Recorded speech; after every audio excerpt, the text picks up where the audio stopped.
आपने हांगकांग का नाम तो जरूर सुना होगा। ये वो देश है जहां पर दुनिया भर की चकाचौंध देखने को मिल जाती है।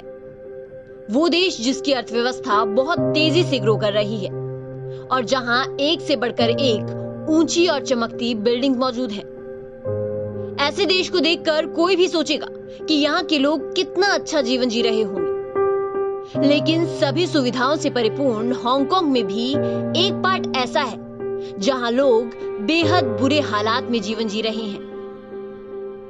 जी हां, सही सुना आपने। यहाँ के लोग जिस तरह के घर में रहते हैं वो किसी कॉफिन से कम नहीं, जिसमें इन्हें किसी लाश की तरह रहना पड़ता है और जहां लोग बद से बदतर जिंदगी गुजारते हैं। हांगकांग की महंगाई में लोग रोटी और कपड़ा तो जुटा लेते हैं, मगर घर का इंतजाम करना बहुत मुश्किल होता है, जिसकी वजह से हांगकांग के कई लोग आज कॉफिन होम में रह रहे हैं। अगर सरकारी आंकड़ों को ध्यान से देखा जाए तो पता चलेगा कि हांगकांग के इन कॉफिन होम में रहने वालों की संख्या बहुत अधिक होती जा रही है। लगभग 2 लाख से ज्यादा लोग इस समय इन घरों में रहने को मजबूर हैं। बता दें कि लगभग 75 लाख की आबादी वाले देश में 2 लाख लोग ऐसे हालातों में जीवन काट रहे हैं। कहते हैं कि घर छोटा ही हो मगर अपने पास जरूर हो। हालांकि कॉफिन होम के आगे ये बातें गलत पड़ जाती है। यहाँ लोग 6 फुट के कमरे में अपनी जिंदगी बिताने को मजबूर हैं। सिर्फ इतना ही नहीं, उस 6 फुट के कमरे में जिसमें आप बड़ी मुश्किल से समा पाएंगे, उसमें ही आपको अपना खाना भी बनाना है और अपनी जरूरत की सारी चीजें जैसे पंखा, बेड और फ्रिज भी रखना पड़ता है।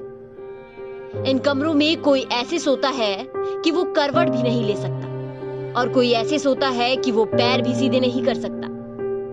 इन्हें बस इस बात का आसरा रहता है कि इनके सर के ऊपर एक छत है और इन कॉफिन होम्स में रहने के लिए इन लोगों को करीब 250 अमेरिकी डॉलर किराए के रूप में देने पड़ते हैं। कहा जाता है कि इन कॉफिन होम्स का इतिहास सालों पुराना है। जानकारी के मुताबिक 1950 के दशक में कई चीनी प्रवासी काम की तलाश में यहाँ आए थे और रहने की जगह के अभाव के कारण यहाँ उनके लिए कॉफिन होम बनाए गए थे।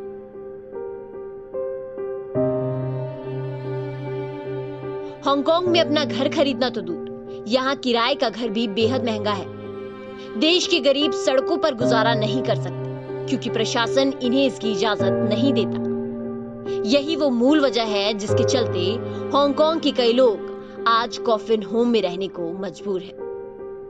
Bureau report, real flavour.